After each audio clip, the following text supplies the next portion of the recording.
வணக்கம். சிறகடிக்க ஆசை சீரியலில் இனி நடக்க போகுது அப்படின்னு தான் பார்க்க போகிறோம். இங்கே மீனா வீட்டுக்கு வந்துடுறாங்க. வந்தோன்னே விஜயா கேட்குறாங்க, உன் பாட்டில் காலையில் போனேன், இப்போ வர அப்படிங்கும்போது, அத்தை எனக்கு ஒரு வேலை இருந்துச்சு அப்படிங்கிறாங்க. ஆமாடி, லட்சமாக சம்பாத்தியம் பண்ணுற, நீ பார்க்குறதுலாம் ஒரு வேலை, அதை ஒரு வேலைன்னு சொல்லிக்கிட்டு இருப்பியோ அப்படிங்கிறாங்க.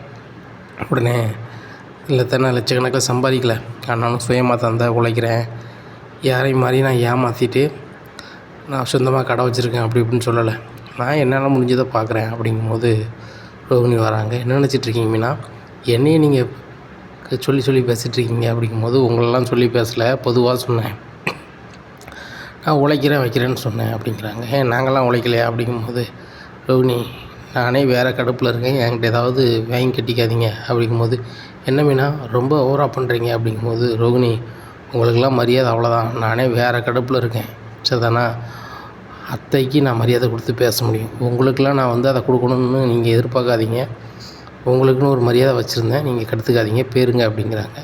மீனா ரொம்ப ஓவராக தான் பண்ணுறீங்க அப்படிங்கிறாங்க. ரோகிணி உங்களவுக்கு நான் ஓவராக பண்ணல, நீங்கள் தான் மலேசியாவிலேருந்து பெரிய பணக்காரி, எங்கள் அப்பா அக்கௌண்ட்டில் கோடிக்கணக்கில் பணம் இருக்குது, எங்கள் லெவலே வேறு, மனோஜ் நானும் பெரிய லெவலில் வாழ வேண்டிய ஆள், எங்கள் அப்பா மட்டும் இங்கே வந்தாருன்னா எங்கள் லெவலே வேறு அப்படின்லாம் சொன்னீங்க, நான் எப்படியா சொன்னேன் அப்படிங்கும்போது, ரோகிணியால் ஒன்றுமே பேச முடியல. இந்த மீனா இதெல்லாம் பிடிச்சி பேசுகிறா அப்படின்னு சொல்லிட்டு, ரோகிணி இதெல்லாம் உனக்கு தேவையா, அதுபோக நீ இவ்வளோ ஃப்ராடுகளை பண்ணவ தானே, உனக்கெல்லாம் மரியாதை கொடுக்கணும் அவசியமே இல்லை, காஃபி போடு அப்படிங்கிறாங்க. சரியத்தை நைட்டு சீக்கிரம் செம்ம அப்படிங்கிறாங்க. சரித்த அப்படிங்கிறாங்க.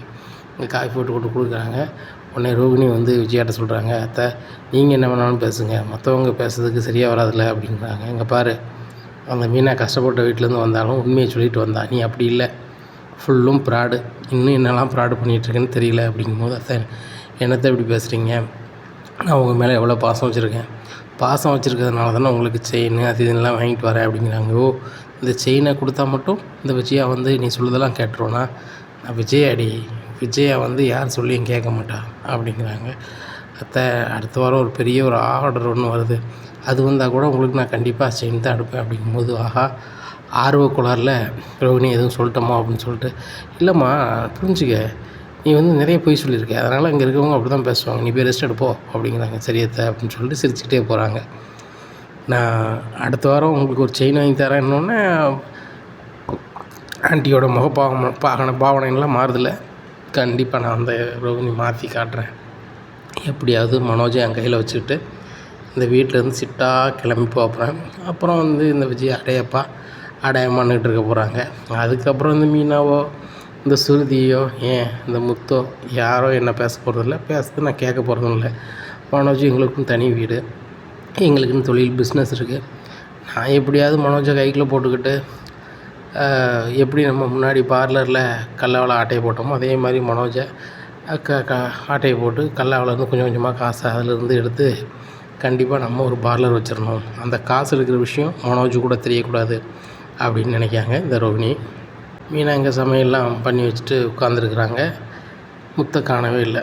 அப்போ அண்ணாமலை கேட்குறாங்க, என்னம்மா முத்து வந்துட்டானா அப்படிங்கும்போது, இல்லை அம்மா ஒரு ஆஃபர் போயிருக்காங்க அப்படிங்கும்போது, இல்லையே செல்வம் வீட்டில் இருக்கேன் வந்துடும்னு என்கிட்ட சொன்னானே அப்படிங்கிறாங்க. அப்படியாம்மா, அதுக்கப்புறம் தான் கால் பண்ணாங்க ஆஃபர் வந்திருக்குன்னு சொல்லிட்டு அப்படிங்கிறாங்க. ஏம்மா நான் தான் சொன்னேனம்மா நைட்டு இது ஆஃபர் எடுக்க வேணாம், ரெஸ்ட் எடு, உனக்கு அப்படி ஒன்றும் பணம் சம்பாத்தியம் பண்ண வேண்டிய அவசியம் இல்லை, அப்படி எதுனா என்கிட்ட கேட்டுக்கோன்னு சொல்லியிருக்கேன், அவன் எதுக்குமா அப்படி பண்ணுறான், நான் கால் பண்ணுறேன் அப்படிங்கும்போது, இல்லைம்மா அவர் வேலையாக இருப்பார், நான் கால் பண்ணிக்கிறேன் அப்படிங்கிறாங்க. சரிம்மா என்னென்னு பாரு, ஃபோனை எடுக்கலைன்னா எனக்கு சொல்லுமா அப்படிங்கிறாங்க. சரிம்மாம்மா அப்படிங்கிறாங்க. எங்கள் அண்ணாமலை தூங்க போயிடுறாங்க. முத்துக்கு கால் பண்ணிகிட்டே இருக்காங்க. மீனா ஃபோனை எடுக்கவே இல்லை. ஏன்னா மீனா தங்கச்சி பண்ண தப்புக்கு மீனா மேலே ரொம்ப கோபமாக இருக்கார் முத்து. அப்புறம் ரொம்ப நேரம் கழித்து ஃபுல் டோஸில் வராரு. வந்தோடனே என்னங்க இப்படி வந்திருக்கீங்க அப்படிங்கும்போது, எனக்கு மனசுக்கே சரியில்லை, எனக்கு எதுக்கு சரியில்லைன்னு ஒன்று தெரியாதா அப்படிங்கிறாங்க. ஏங்க அதுக்கெல்லாம் பண்ணணுன்னா எல்லோரும் தான் பண்ணணுங்க அப்படிங்கும்போது, சரி விடு அதெல்லாம் விட, நீ சாப்பிட்டே அப்படி அப்படிங்கிறாங்க. நான் சாப்பிட்லங்க, நீங்கள் வராமல் எப்படி சாப்பிட்ருக்கு, நான் எங்கே சாப்பிட்ருக்கேன் அப்படிங்கிறாங்க. சரி வா சாப்பிடுவோம் அப்படிங்கிறாங்க. சாப்பிட்டுட்டு இருக்கும்போதே, நீனும் சாப்பிடு அப்படிங்கிறாங்க. இல்லைங்க நீங்கள் சாப்பிடுங்க, அதுக்கப்புறம் நான் சாப்பிட்றேன் அப்படிங்கிறாங்க. இல்லை நான் ஊட்டி விட்றேன் வா அப்படின்னு சொல்லி பக்கத்தில் வச்சு ஊட்டி விட்றாரு. ஏங்க இப்படி பண்ணிகிட்ருக்கீங்க அப்படிங்கும்போது, காலையில் என்ன நடந்துச்சு, அந்த அருணை எனக்கு பிடிக்கவே பிடிக்காது, என்னையே அவனுக்கு சுத்தமாக பிடிக்காது. ஏன்னா நான் சாதாரண டிரைவர், அவர் பெரிய சர்க்காரில் வேலை பார்க்காரு, பெரிய கத்து, நான் வெத்து இப்படி போகுது. இப்போ அவரும் எனக்கு வந்து சவளப்பாடியாக வர்றதுக்கு அவரும் முயற்சி பண்ணுறாரு. உன் தங்கச்சி அவரை தான் சவளப்பாடியாக கொண்டு வருவாங்களா, நீ என்ன சொல்கிற அப்படிங்கும்போது, ஏங்க நான் இது சம்மந்தமாக தாங்க உங்கள்கிட்ட பேசணும் அப்படிங்கிறாங்க. என்ன அப்படிங்கிறாங்க, சீதா ரொம்பவே அழுறா அப்படிங்கும்போது, மீனா அதுக்கெல்லாம் கவலைப்படாத, நான் சீதா குணத்துக்கும் வேலை பார்க்குற வேலைக்கும் படிப்புக்கும் நான் நல்ல மாப்பிள்ளையாக பார்த்துருவேன் அப்படிங்கிறாங்க. எப்படிங்க பார்ப்பீங்க, உங்களை மாதிரியா அப்படிங்கிறாங்க. என்ன மீனா பேச்சு மாறுது, ஓ நான் வந்து இப்படி தண்ணி சாப்பிட்றவன், அவன் வந்து நல்லவனாக இருக்கணும் தானே, கண்டிப்பாக நான் நல்லவனாக தான் பார்ப்பேன், என்ன மாதிரிலாம் பார்க்க மாட்டேன் அப்படிங்கிறாங்க. ஏங்க அதான் நான் சொல்லலைங்க, உங்களை வந்து தண்ணி சாப்பிட்றது தவிர வேறு எந்த குறையும் சொல்ல முடியாது. ஆனால் சீதா வந்து அந்த பையனை தான் கல்யாணம் முடிப்பேன், இல்லைன்னா எனக்கு ஒரு கல்யாணமே வேண்டாம்னு சொல்கிறா, அவரும் நல்லவர் தானா அப்படின்னோடனே முத்துக்கு சரியான கோவம். தட்டை தூக்கிட்டு இவ்வளோ ஆசிருந்தார். என்ன நினச்சிட்ருக்க நீ எனக்கு சப்போர்ட் பண்ணணுன்னா அந்த அருணுக்கு சப்போர்ட் பண்ணிகிட்ருக்க அப்படிங்கும்போது, ஏங்க நியாயத்தை பேசுகிறேங்க, சீதா விரும்புகிறாங்க, அவள் விருப்பத்துக்கு எதிராக நம்ம இருக்க முடியாதுல்லங்க. எங்கள் அம்மா என்ன சொல்கிறாங்க, உங்களுக்கு பிடிச்சா மட்டும்தான் கல்யாணம்னு சொல்கிறாங்க அப்படிங்கிறாங்க. இங்கே பாரு மீனா, நீ என்ன புருஷனாக ஏற்றுக்கல, ஆனால் உங்கள் அம்மா என்ன மருமகனாக ஏற்றுக்கிடுது, அவங்க என்றைக்குமே உங்கள் அம்மா சைடு தான், சரியா அப்படின்ட்டு இருக்காங்க. ஏங்க நான் சொல்ல வரதை கொஞ்சம் கேளுங்க. என்னதான் சொல்ல போகிறேன், அந்த அருண் நல்லவன் அப்படின்னு சொல்லி பேசிகிட்டு இருக்கேன், அந்த நல்லவன் தான் வந்து என் மேலே எந்த தப்புமே இல்லாத போது கார் வந்து அவனை இடிக்க வந்துச்சு, அவனுக்கு எனக்கு பிடிக்காது, அவனை முடிக்க வந்துச்சு, இவன் காரே ஓட்டக்கூடாது அப்படின்னு அந்த பேப்பர்லாம் அவன் வந்து கேன்சல் பண்ணல. என்ன நடந்துச்சு, நீ தானே அதை வாங்கி தந்த, மறந்துட்டியா, இல்லை எத்தனை வாட்டி அவன் எனக்கு குடைச்சிட்டு கொடுத்துருக்கான், அதை விட்டுருமா, என்னை பற்றி பிரச்சனையே விட்டுரு. அந்த தாத்தாவும் பாட்டியும் என்ன செஞ்சாங்க, யாருக்கு என்ன பண்ணாங்க, ரோட்டு ஓரமாக அவங்க வேலையை பார்த்துட்ருக்காங்க. சரிங்க, ரோட்டு ஓரமாக இருந்து பெர்மிஷன் இல்லாமல் பண்ணது தப்பு தான், சரி அதை நீங்கள் போங்கன்னு தானே சொல்லணும், தள்ளுனா அது எப்படி அப்படிங்கிறாங்க. உடனே எங்க அப்படிலாம் இல்லைங்க அப்படிங்க. என்னது அப்படிலாம் இல்லை, நீனும் பார்க்க தானே செஞ்ச, அதே சீதா ஆஸ்பத்திரி தானே கொண்டு வச்சிங்க, ஏன் அதை சீதாட்ட சொல்ல வேண்டியது தானே, இப்படி பண்ணவர் எப்படி உன்னை நல்லா வச்சுப்பாருன்னு சொல்லிட்டு அந்த அருண் வந்து நல்லவன்னு சொல்லி என்கிட்ட பேசிகிட்டு இருக்கேன். என்னத்தை சொல்ல, எல்லாம் என் விதி, நான் அவன் கையால் சாப்பிட்டதே தப்பு தான் அப்படின்னு சொல்லி கையை கழட்டியேங்க. அப்படி சும்மா மீனா என்கிட்ட எதுவும் பேசாத, உன் தங்கச்சிக்கு அந்த அருணை தான் கல்யாணம் முடிப்பண்ணா, அப்படி முடிச்சு வச்சுட்டு உங்கள் வீட்டிலே இருந்துக்க, தயவுசெய்து இங்கே வந்துடாத. உண்மையை தான் சொல்கிறேன், சரியா, என்றைக்குமே வந்து இந்த முத்து வந்து யாரையும் வெளில போவா அப்படின்லாம் சொல்ல மாட்டான். எனக்கு வந்து பிடிக்காத ஆளாக நீ கல்யாணம் முடிச்சு வச்சா அதை சொல்ல வேண்டிய சூழ்நிலை எனக்கு ஏற்படலாம், அதனால் நீ வந்து யோசிச்சுக்க அப்படிங்கிறாங்க. ஏங்க நான் சீதாட்ட வாக்கு கொடுத்துருக்கேன், எப்படின்னாலும் இந்த அருணை தான் உனக்கு கல்யாணம் முடிச்சு வைப்பேன்னு சொல்லிட்டு அப்படிங்கிறாங்க. உடனே முத்து கை தட்டுறாரு, ரொம்ப சூப்பர் ரொம்ப சூப்பர், இந்த மீனா எதுக்குமே ஆசைப்பட மாட்டா, கல்லும் கவடமச்சவா அப்படின்னு நான் எல்லார்ட்டையுமே சொல்லியிருக்கேன், இன்றைக்கி வரைக்கும் நினச்சிட்ருக்கேன், இந்த நிமிஷத்துக்கு முன்னக்கூட்டி வரேன். ஆனால் இந்த மீனாவுக்கும் சின்னதாக சுயநலம் இருக்குது. அந்த அருண் சர்க்காரில் வேலை பார்க்காப்புல, நல்ல வசதி, நல்ல செட்டில்டு, சரி ரைட்டு, தங்கச்சி கல்யாணம் முடிச்சுட்டா தங்கச்சி நல்லா இருப்பாள், அதுதான். ஆனால் நம்ம புருஷனுக்கு பிடிக்காத ஆளுனாலும் பிரச்சனை இல்லை, புருஷனை நம்ம மதிக்க செய்யணும், தேவையில்லை அப்படிங்கிற அளவுக்கு நீ வந்துட்ட அப்படிங்கும்போது, ஏங்க என்னங்க பேசுகிறீங்க, உங்கள் சம்மதத்தோடு தாங்க அப்படிங்கிறாங்க. மீனா ஏன் சம்மதத்தோடனா ஒரு காலம் நடக்காது, இந்த முத்தை மீறி வேணால் நீங்கள் என்ன செய்யலாம், கல்யாணத்தை முடிச்சு வைக்கலாம், அது உங்கள் தங்கச்சி, நீங்கள் அக்கா, நான் இன்றைக்கி போனாத மனுஷன், ஒன்றும் பிரச்சனை இல்லை. என்ன ஒன்று, சீதா கல்யாணம் முடிச்சு போகிறதுக்கப்புறம் அவங்க வீட்டு பக்கமும் வர மாட்டேன், ஏன் நீங்கள் கூட இந்த வீட்டில் இருக்க மாட்டேன் அப்படின்னு சொல்லிக்கிட்டு இருக்காங்க.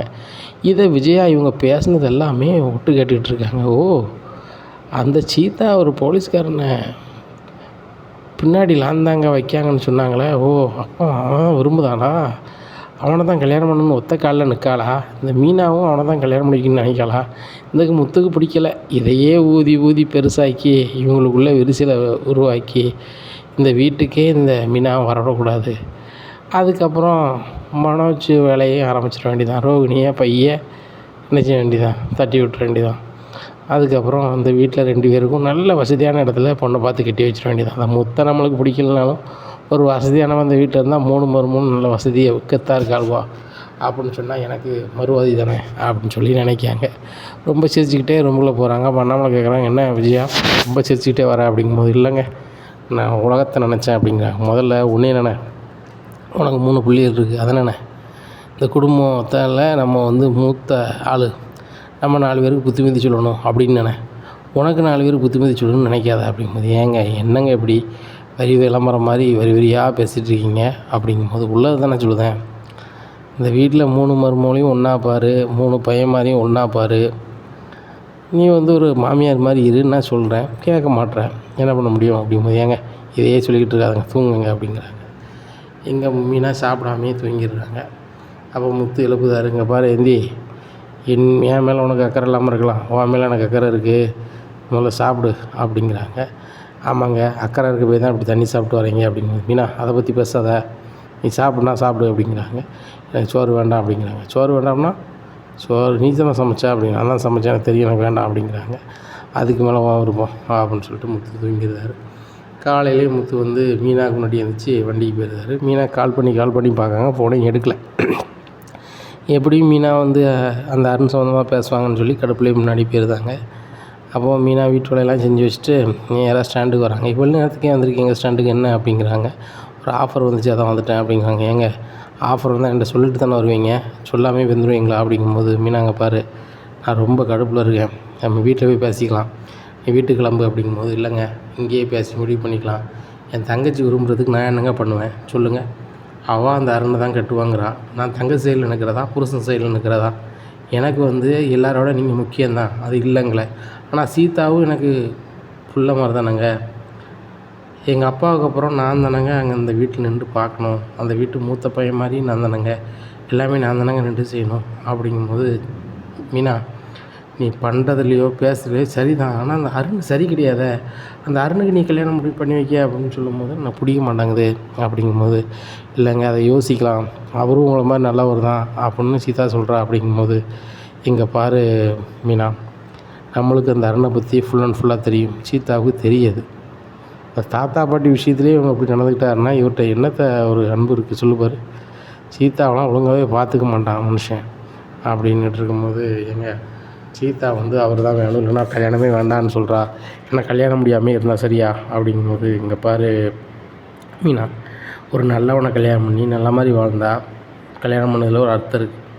ஒரு கெட்டவனை கல்யாணம் பண்ணி சந்தோஷமாக வாழாதுக்கு ஏன் கல்யாணம் பண்ணணும், அது தேவையே இல்லையே, கல்யாணம் பண்ணிக்கிட்டு கஷ்டம்னு சொல்கிறத காட்டிலும் கல்யாணம் பண்ணாமல் இருக்கிறது நல்லது தானே அப்படிங்கும்போது, ஏங்க நீங்கள் தானேங்க எங்கள் அப்பா இடத்துலேருந்து எல்லாம் யோசிக்கணும், எங்கள் அப்பா இடத்துல இருந்திருந்தா நீங்கள் எப்படி யோசிப்பீங்களோ அப்படி யோசிச்சுட்டு என்கிட்ட பேசுங்க, இதில் உங்களுக்கு மதியம் சாப்பாடு இருக்குது, நீங்கள் கண்டிப்பாக மதியம் வீம்பில் சாப்பாடு வர மாட்டீங்கன்னு எனக்கு தெரியும், இதில் மதியம் சாப்பாடு இருக்குது அப்படிங்கும்போது முத்து எதுவுமே சொல்லாமல் இருக்கார். சாப்பாடு வச்சுட்டு போயிடுறாங்க. மீனாக சாப்பிட்டாலான்னு தெரியலையே அப்படின்னு சொல்லிட்டு சத்யாவுக்கு கால் பண்ணி, டேய் சத்யா, உங்கள் அக்கா என் மேலே கோபமாக இருக்கா, அந்த அருணுக்கு தான் வந்து சீதாவை கல்யாணம் முடிச்சு வைக்கணும் அப்படி இப்படின்னு சொல்லிக்கிட்டு இருக்கா, அதனால் அவள் என்கிட்ட பேசவே இல்லை, அவள் நைட்டு சாப்பிடலை, காலையிலையும் சாப்பிட்ருக்க மாட்டா, நீ ஃபோன் பண்ணி வீட்டுக்கு வர சொல்லி சாப்பிட சொல்லு அப்படிங்கும்போது, சரி மாமா அப்படின்னு சொல்லிட்டு இங்கே சீதாவோட அம்மாட்ட சொல்கிறாங்க. ஏம்மா மீனாக்கா வந்து நைட்டும் சாப்பிட்லையா பகல்லையும் சாப்பிடலையா, அக்கா வர சொல்லி சாப்பிட சொல்லுமா அப்படிங்கிறாங்க. உடனே மீனா எங்கேயே இருக்க அப்படிங்கிறாங்க. ஏம்மா நம்ம வீட்டுக்கு முன்னாடி தான் வந்துட்டுருக்கேன் அப்படிங்கிறாங்க, வீட்டுக்கு வாடி அப்படிங்கிறாங்க. என்னம்மா அப்படிங்கிறாங்க. நீ நைட்டும் சாப்பிட்லையா பகல்லையும் சாப்பிட்லையா அப்படிங்கிறாங்க. இதெல்லாம் உனக்கு யாரும்மா சொன்னா அப்படிங்கிறாங்க. மாப்பிள்ளை தான் ஃபோன் பண்ணி சத்யாட்ட சொல்லியிருக்காரு, ஒழுங்காக சாப்பிடு அப்படிங்கிறாங்க. இல்லைம்மா எனக்கு சாப்பிடவே விருப்பம் இல்லை, நான் அவர் சைடு நிற்கிறதா சீதா சைடு நிற்கிறதா எனக்கு புரியலம்மா, சீதா கல்யாணம்னு பண்ணால் அந்த அருணை தான் பண்ணுவேன், மனசில் ஒரு ஆளை வச்சுட்டு இன்னொரு ஆளை பிடிக்க நான் கல்யாணம் முடிப்பேன் அப்படின்னு கேட்குறா. அவள் சொல்கிறதும் சரியாக தான் இருக்குது, நான் தான் எனக்கு பிடிச்சமான வாழ்க்கையை நான் அமைச்சிக்கல, ஆனால் அமைஞ்ச வாழ்க்கை நல்லா தான் இருக்குது, அதில் எந்த குறையும் இல்லை, ஆனால் சீதாவுக்கு பிடிச்சமான வாழ்க்கையை அமைச்சு கொடுக்கணுன்னு அப்பா அடிக்கடி சொல்லுவாங்க, அப்பாவோட ஆசையை நிறைவேற்ற வேண்டியது என்னோடய வேலை தானம்மா, நான் எப்படியாவது செய்யணும்னு நினைக்கிறேன், ஆனால் என் வீட்டுக்காருக்கு இது சுத்தமாக பிடிக்கலம்மா, என்ன பண்ணுறது அப்படிங்கும்போது, இங்கே பாருடி, மாப்பிள்ளை முடிவு தான் முடிவு, என்ன நான் மாப்பிள்ளை சைடு தான் நிற்பேன், மாப்பிள்ளை தான் உங்கள் அப்பா மாதிரியாகி எல்லாம் நின்று செய்தார், அவருக்கு பிடிக்கலன்னா நம்ம செய்ய வேண்டாண்டி, மாப்பிள்ளையும் நம்ம குடும்பம் தானே, மாப்பிள்ளை இல்லாமல் ஒன்று நடக்கலாமா அப்படிங்கும்போது, எப்படி நான் அவரை சம்மதிக்க வச்சுருவோம்மா அப்படிங்கிறாங்க. அது நடக்குமான்னு எனக்கு தெரிலடி, ஆனால் அந்த சீதா ஏன் இப்படி பண்ணிகிட்ருக்கான்னு தெரில, பேசாமல் எங்கள் அண்ணன் வீட்டில் இருந்து பொண்ணு கேட்டு வர சொல்லட்டா அப்படிங்கிறாங்க. ஏம்மா உங்கள் அண்ணன் வீட்டில் வேண்டாம்மா, அவங்க வசதி, நாங்கள் பெரிய பணக்காரங்க அப்படி இப்படிங்குமாங்க, சீதாவை படிச்சிருக்கா வேலை பார்க்கான்னு கல்யாணம் முடித்தாலும் கூட அங்கே போய் பாடாப்படுத்துவாங்கம்மா, அதுபோக சீதாவுக்கு கல்யாணம் முடிக்க விருப்பம் இல்லை, அந்த அருணை தான் நான் மனசில் வச்சுருக்கேன், அருணை தான் கல்யாணம் முடிப்பேன் அப்படி இப்படின்னு சொல்லுதான். அதனால் சரி வராதுமா, விட்டுருமா அப்படிங்கிறாங்க. சரிடி, நீ ரொம்ப சீதாவுக்கு இடம் கொடுக்குற, சீதா சொல்லலாம் கேட்டுக்கிட்டு இருந்தால் மாப்பிள்ளைக்கு உனக்கும் வேண்டாமல் ஆயிரும். ஏற்கனவே மாப்பிள்ளைக்கு அந்த அருணை பிடிக்கலை. அப்படி இருக்கும்போது அவரை தான் கல்யாணம் முடிச்சு வைக்கணும், நீனும் அந்த வீட்டில் பேசிகிட்டு இருந்தால் நல்லா இருக்காது. அதுபோக இந்த விஷயம் மாமியார் தெரிஞ்சிச்சு அப்படின்னா 1 2 ஆக்கி உன்னையும் அவரையும் பிரிக்கிறதுக்கு என்ன வழியோ பார்க்கும் அப்படிங்கும்போது, ஏம்மா அது எனக்கு நல்லாவே தெரியும், எங்கள் மாமியாருக்கு தெரியாதுமா அப்படிங்கிறாங்க. சரி பார்த்துக்கோ அப்படிங்கிறாங்க. இங்கே விஜயா பார்வதிகிட்ட போகிறாங்க. பார்வதி, சூப்பர் நியூஸோடு வந்திருக்கேன் அப்படிங்கிறாங்க. என்ன நியூஸ் அப்படிங்கிறாங்க. அந்த பூக்காரி இருக்காளா, பூக்காரி அப்படிங்கிறாங்க. எந்த பூக்காரி? என் வீட்டுக்கு ஏற்றாப்புல கடை வச்சுருக்கல அவளா அப்படிங்க. அவளை யார் சொன்னான்? என் வீட்டில் ஒரு பூக்காரி இருக்காளா அப்படிங்கிறாங்க. ஏய், அவன் மருமவ மீனான்னு சொல்ல மாட்டியா அப்படிங்கிறாங்க. அது சொல்லுது மாதிரிலாம் ஒரு நாள் இருக்க போகிறது கிடையாது, இனிமே அவன் என் வீட்லேயும் இருக்க போகிறது கிடையாது, அதுக்குள்ளே எல்லா வேலையும் நடக்க தான் போகுது அப்படிங்கிறாங்க. என்ன நடக்க போகுது அப்படிங்கிறாங்க. அவன் தங்கச்சி ஒரு வசதியான பையனை காக்கி சட்டைக்காரனை பிடிச்சிருக்கா அப்படிங்கிறாங்க. ஒன்றும் புரியல அப்படிங்கிறாங்க. ஏய், அந்த முத்துக்கும் ஒரு காக்கி சட்டைக்காரனுக்கு ஆகாதுன்னு ஒரு பிரச்சனை ஓடிட்டு இருந்துச்சுல அப்படிங்கிறாங்க. ஆமாம், முத்து வண்டியை பொசுக்குன்னு உள்ளே கொண்டு வைக்கிறது, பாடாப்படுத்துறது ஒரு ஆள் பண்ணிகிட்டு இருக்காருன்னு சொல்லி மீனா கூட சொல்லியிருக்கா அப்படிங்கிறாங்க. அவனை தான் அந்த சீதா விரும்புதாலாம், அந்த பிள்ளையை அவன் ரொம்ப சின்சியராக விரும்புகிறானா. அவங்க 2 பேரும் கல்யாணம் முடிக்கணும்னு சொல்லி இருக்காங்களாம். அதுக்கு எதிராக இருக்குது யார்? இந்த முத்து. ஆனால் இந்த பூக்காரி அம்மாவுக்கு அந்த பணக்கார பையனை எப்படியாவது மசக்கி கல்யாணம் முடிச்சு வைக்கணும் அப்படின்னு நினைக்காவா. சரி ரைட்டு, அவள் அப்படி பண்ணான்னா அந்த வீட்டிலே இருக்க முடியாது அப்படிங்கிறாங்க. என்ன சொல்கிற அப்படிங்கிறாங்க. முத்து சொல்லிட்டான், எனக்கு அவனை பிடிக்காது, உன் தங்கச்சிக்கு வேற மாப்பிள்ளை தான் நான் பார்ப்பேன், அவனை தான் கல்யாணம் பண்ணணும். அப்படி கல்யாணம் பண்ணலை அப்படின்னா நீ அந்த அருண் தான் கல்யாணம் பண்ணி இந்த வீட்டு பக்கமே வந்துடாத, நீ யாரோ நான் யாரோன்ட்டா. கண்டிப்பாக மீனா சொன்னதை செய்வா. அவள் கொஞ்சம் வீம்பு பிடிச்சவா, திமிரு பிடிச்சவா, தங்கச்சி தான் முக்கியம், முத்து முக்கியமில்லன்னு நினைப்பாள். ஆனால் அப்படியும் வீட்டை விட்டு போக மாட்டான்னு வீட்டுக்கு வருவாள். முத்து வீட்டுக்குள்ளே இருக்க விட மாட்டான். அப்படி இருக்க விட்டாலும் நான் விடுவேன்னா விடவே மாட்டேன் அப்படிங்கிறாங்க. ஏன் விஜயா, எப்படியாவது அந்த மீனாவும் முத்தையும் பிரிக்கன்னு நினச்சேன், இப்போ அவங்களே இப்படி விலகி நிற்கும்போது இது உனக்கு சாதகமாக பயன்படுத்திடாத. ஒன்று மட்டும் நல்லா புரிஞ்சுக்கோ, மீனா மாதிரி ஒரு தங்கமான பிள்ளை உன் வீட்டுக்கு மருமகளை வர வாய்ப்பே இல்லை. உன் வீட்டு கதையை நினச்சிப்பார். 2 வசதியான மருமகன் வந்தான்னு நீ சொல்லிகிட்டு இருந்த. ஒன்று ஃப்ராடு, இன்னொன்று உன் பேச்சை கேட்காது. உன் பேச்சை கேட்குற ஒரே மருமக அந்த மீனா தான். நீ என்ன கேட்டாலும், எப்படி கேட்டாலும், எந்த மாதிரி சூழ்நிலையில் கேட்டாலும், கேட்ட நிமிஷத்தில் காஃபியோ டீயோ சாப்பாடோ ஏதோ வரும். அத்தைங்கிறத சொல்லுக்கு மறு சொல்லு வராது, நீ என்ன பேசினாலும் சரி தான். அதுக்காண்டி மீனா அப்புறாணி கிடையாது. ஏன் ஸ்ருதிக்கு ஒரு பிரச்சனை வரும்போது அது ஏற்கொள்ளையா, இல்லை முத்துக்கு ஒரு பிரச்சனை வரும்போது அதெல்லாம் தகர்த்து எறிஞ்சிட்டு முத்தை காப்பாற்றி கொண்டு வரலையா? தைரியமும் இருக்குது, தன்னம்பிக்கையும் இருக்குது, அதுபோக விடாமுயற்சியும் இருக்குது. பார்த்தல சிந்தாமணியை 30 வருஷமாக தொழில் பண்ண அந்த சிந்தாமணி ஓரங்கட்டி ஓரமாக ஒரு மூலையில் உட்கார வச்சுட்டா அந்த மீனா. அந்தளவுக்கு மீனா மேலே திறமையும் இருக்குது, மீனாக்கிட்ட இருக்குது. அப்பேற்பட்ட மருமகளை கொண்டாடாமல், அப்படியேப்பட்ட மருமகளை அன்பு காட்டாமல், அப்பேற்பட்ட மருமக மேலே நேசம் வைக்காமல், இப்படி நீ வீட்டை விட்டு அனுப்பணும் வைக்கணும்னு நினைக்கியே, இதெல்லாம் சரியாக இருக்கா அப்படிங்கிறாங்க. இங்கே பாரு பார்வதி, அவளை பற்றி நீ புகழ்வ அப்படின்னு எனக்கு தெரியும். ஏன்னா நீ வரும்போது அவளுக்கு உனக்கு சாப்பாடு தரா, வைக்கா, உபசரிக்கா, உனக்கு அவளை தான் நீ தலையில் தூக்கி வச்சு கொண்டாடுவ அப்படிங்கும்போது, இங்கே பாரு விஜயா, எனக்கு சாப்பாடு தந்தாலும் சரி தான், தரணுன்னாலும் சரி தான், அந்த மீனாவை நான் தலையில் தூக்கி வச்சு தான் கொண்டாடுவேன். ஏன்னா அவள்கிட்ட அன்பு அப்படி இருக்குது, உண்மை இருக்குது.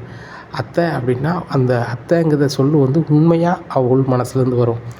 அந்தளவுக்கு ஒரு பாசக்காரி. அந்த பாசக்காரியை வீட்டு விட்டு அனுப்புன்னு சொல்லும் போது எனக்கு கொஞ்சம் கஷ்டமாக தான் இருக்குது.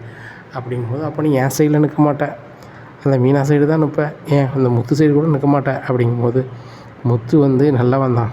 ஆனால் டவார்னு அந்த கோவத்தில் அதை டப்புன்னு அதை யோசிக்க தன்மை அவன்கிட்ட இல்லை. ஆனால் மீனா அதெல்லாம் தாண்டி யோசிப்பாள். இன்றைக்கி முத்தை எப்படி இருந்த முத்தை எப்படி வைரமாக மாற்றி வச்சுருக்கா நினச்சிப்பார். பட்டை தீட்டி வச்சுருக்கா, அதுதான் உண்மை. அந்த அளவுக்கு ஒரு ஆள் அந்த மீனா. அதனால் அந்த மீனாவை நீ மிஸ் பண்ணிடாத, மிஸ் பண்ணால் அப்படி ஒரு மருமக கிடைக்காது அப்படிங்கிறாங்க. நிப்பாட்டு முதல்ல. சரி, இந்த சிந்தாமணி இந்த பக்கம் வரலை என்ன அப்படிங்கிறாங்க. நடனம் சொல்லிக் கொடுக்க மாஸ்டரே நீ ஒரு வாரத்துக்கு ஒருக்க வரலை, ஆனால் உன்கிட்ட நடனம் அடிக்கணும்னு வரவங்க மற்றவங்கெல்லாம் பெருதாங்க, அந்த ரதியும் அந்த திலீபனும் மட்டும் மாடியில் வந்து நாங்களாக ப்ராக்டிஸ் பண்ணதுன்னு பண்ணிகிட்ருக்காங்க. அது என்னமோ நல்லபடியாக தெரில அப்படிங்கும்போது அவங்கள கூப்பிடு அப்படிங்கும்போது 2 பேரும் ஒன்றா குசு குசுன்னு பேசிகிட்டு இருக்காங்க. என்ன ஒன்றானுக்காங்க அப்படின்னு சொல்லிட்டு என்ன பண்ணுறீங்க, ஒருத்தருக்கு ஒருத்தர் கை நீட்டி பேசிகிட்டு இருக்கீங்க, கை வச்சிட்ருக்கீங்க அப்படிங்கிறாங்க. இல்லை ஒன்றும் இல்லை மாஸ்டர் அப்படிங்கிறாங்க. நீங்கள் 2 பேருமே என்ன செய்ய வேண்டாம், இந்த நடன பள்ளிக்கு வர வேண்டாம் அப்படின்னு சொல்லி அனுப்பிடுறாங்க விஜயா. ஐயோ நம்ம இங்கே வந்தால் தான் ஃப்ரீயாக பேசலாம் வைக்கலான்னு பார்த்தா இந்த மாஸ்டரும் இந்த மாஸ்டரும் இந்த பார்வதி அக்காவும் இப்படி சொல்லிட்டாங்களே அப்படின்னு சொல்லிட்டு வீட்டை பார்த்து போயிடுறாங்க. அப்போ போனோன்னே திலீபன் ஃபோன் பண்ணுறாங்க ரதிக்கு, கவலைப்படாத, வேற ஒரு இடத்துல நான் வந்து படிக்கிறதுக்கு நான் சொல்கிறேன், அங்கே வந்துடு, அங்கே பேசிக்கலாம் அப்படிங்கிறாங்க. அப்படியா, எங்கள் அப்பா சம்மதிப்பாரான்னு தெரில, நீ எப்படியாவது அடம் பிடிச்சி சொல்லு, சம்மதிச்சிடுவார் அப்படிங்கிறாங்க. சரி நான் சொல்கிறேன் அப்படிங்கிறாங்க. இங்கே பார்வதி சொல்கிறாங்க, இந்த ரதியும் இந்த திலீபன் பண்ணது சரி கிடையாது, நீ வர வேண்டான்னு சொன்னது நல்லது தான். நான் பல வாட்டி ஒன்று சொல்ல நினச்சேன், முதல்ல மீனா தான் சொன்னான், அவங்க 2 பேர் ஏதாவது பண்ணிக்கிட்டாங்க வச்சுக்கிட்டாங்கன்னா நீ தான் பிரச்சனையில் மாட்டுவ அப்படிங்கும்போது ஆமாம் அது என்னமோ உண்மை தான், எனக்கு இருக்க ஊரில் இந்த ஊர்லாம் தேவையில்லை, எப்படியாவது அந்த மனோஜையும் ரோகிணியும் பிரிச்சிட்டோம்னா ஒரு வசதியான வீட்டில் பொண்ணை நினைஞ்சிடலாம் எடுத்துடலாம் அப்படின்ட்டு இருக்கும்போது இவங்க ராஜேஸ்வரி ஃபோன் அடிக்காங்க. எங்கே இருக்க விஜயா, உன் வீட்டு முன்னாடி நிற்கேன் அப்படிங்கும்போது நான் பார்வதி வீட்டில் நிற்கேன் அப்படிங்கிறாங்க. அப்படியா, சரி அங்கே வரேன் காரில் அப்படின்னு சொல்லிட்டு வந்துடுறாங்க. உடனே வந்தோடனே ராஜேஸ்வரி விஜயாட்ட அழுகிறாங்க. என்னாச்சு அப்படிங்கிறாங்க. இல்லை, என் மகளுக்கு வந்து வசதியான வீட்டில் தான் கல்யாணம் முடிச்சு கொடுக்கணும்னு நினச்சிக்கிட்டே இருந்து வயசும் போயிடுச்சு, அதனால் வந்து எந்த மாப்பிள்ளை கிடச்சாலும் பரவாயில்லை, ஏன் 2ஆம் தரத்து மாப்பிள்ளை கிடச்சாலும் பரவாயில்லைங்கிற அளவுக்கு ஆகிட்டேன் அப்படின்னு சொல்லி அழுகிறாங்க. விஜயாவுக்கு பயங்கர சந்தோஷம். ஆகா, நம்மளுக்கு வந்து லட்டு திங்க ஆசையான மாதிரிலாம் வருது அப்படின்னு சொல்லிட்டு விஜயா சிரிக்கிறாங்க. விஜயா சிரிக்கிறத பார்த்தோன்னா பார்வதி என்ன அப்படிங்கிறாங்க. ஒன்றும் இல்லை அப்படிங்கும்போது பேச்சை கொடுக்காங்க விஜயா. ஒன்றும் நினைக்காத ராஜேஸ்வரி, பையன் அழகாக இருப்பான், நிறைய டிகிரி படிச்சிருக்கான், பிஸ்னஸ் பண்ணுறான், வாழ்க்கை கல்யாணம் முடிச்சிருக்கான் பார்த்துக்கோ, அந்த பிள்ளை ஏகப்பட்ட பொய் சொல்லி கல்யாணம் முடிச்சிருக்கு. இப்போ அந்த பிள்ளைய வேண்டாம்னு அந்த பையன் சொல்லுதான். அந்த பிள்ளைய வந்து அனுப்பிவிட்டு ஒரு வியாபாரம் கையெழுத்து வாங்கினா நீ வந்து கல்யாணம் முடிச்சு வைப்பியா அப்படிங்கும்போது அது யாருன்னு சொல்லு, விசாரிச்சுட்டு பண்ணிடுவோம், நல்ல குடும்பம், அவங்க அப்பா அம்மா நல்ல ஆட்கள்லாம் பண்ணிட்டு போகிறது, இதில் என்ன இருக்குது, அந்த பையன் மேலே ஃபஸ்ட்டு கண்ணாலத்தில் ஒன்றும் பிரச்சனை இல்லைல்ல அப்படிங்கிறாங்க.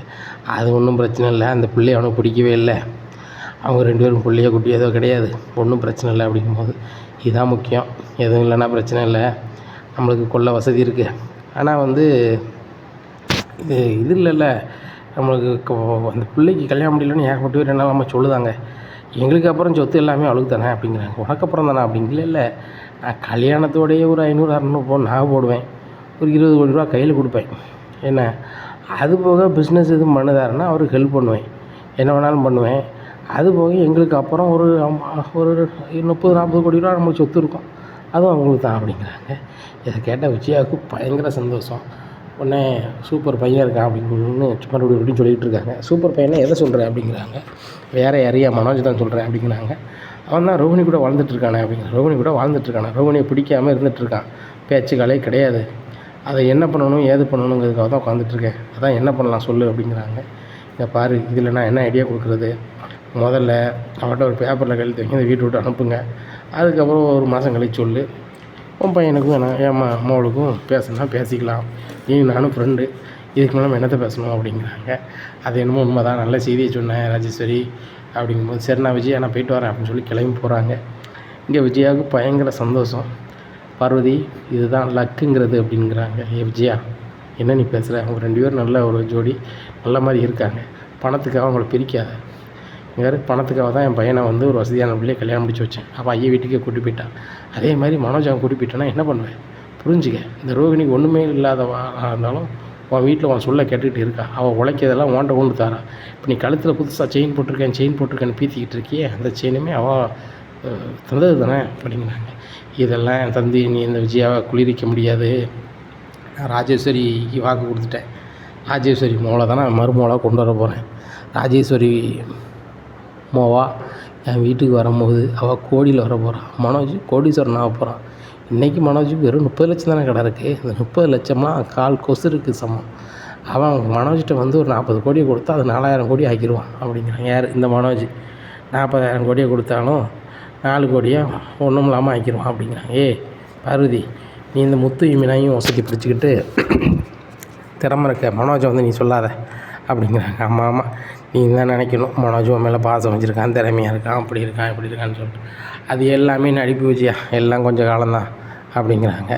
உடனே பார்வதி, என் பையன் என் மேலே அதிக பாசம் வச்சுருக்கான். இப்போ பாரு, உன்னை விட ரோஹிணி மேலே தான் பாசம் வச்சுருக்கான்.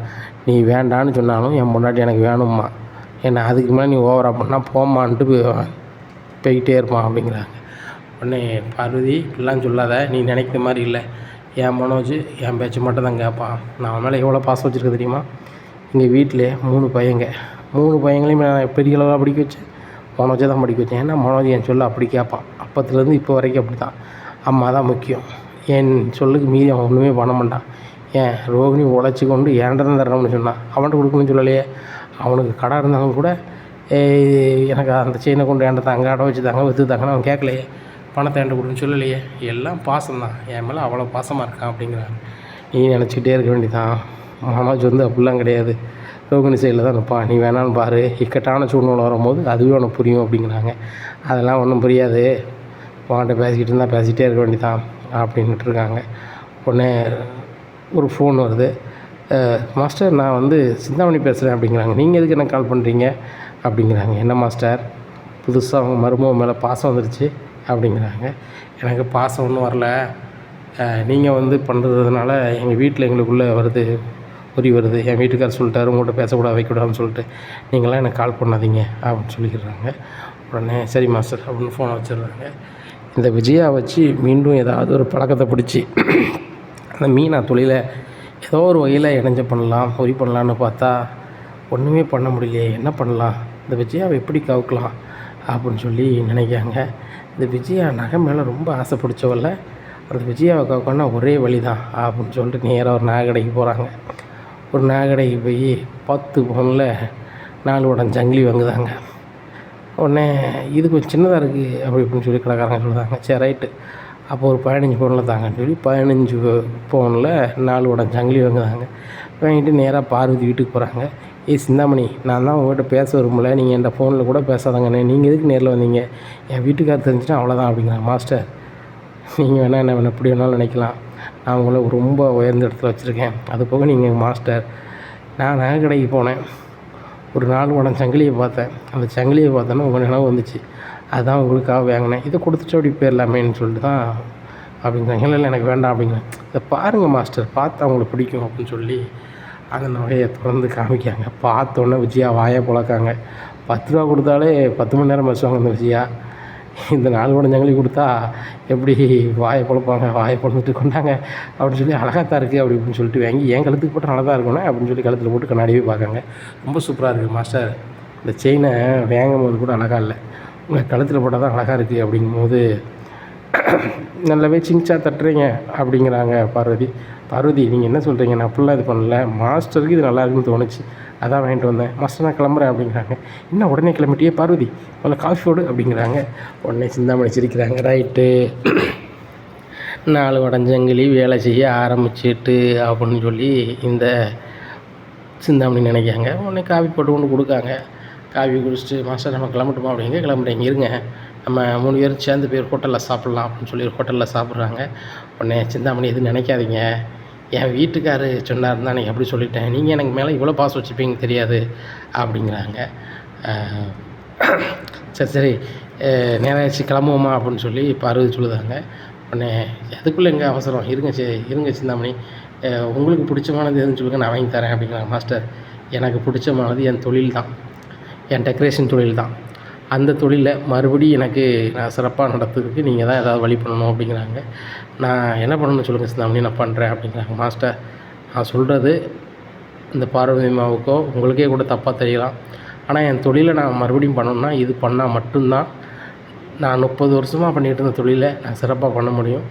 எங்கள் மாஸ்டருக்கு நான் மாதம் இப்படி தங்கச்சங்கிலியால் என்ன அபிஷேகம் பண்ண முடியும் அப்படிங்கிறாங்க.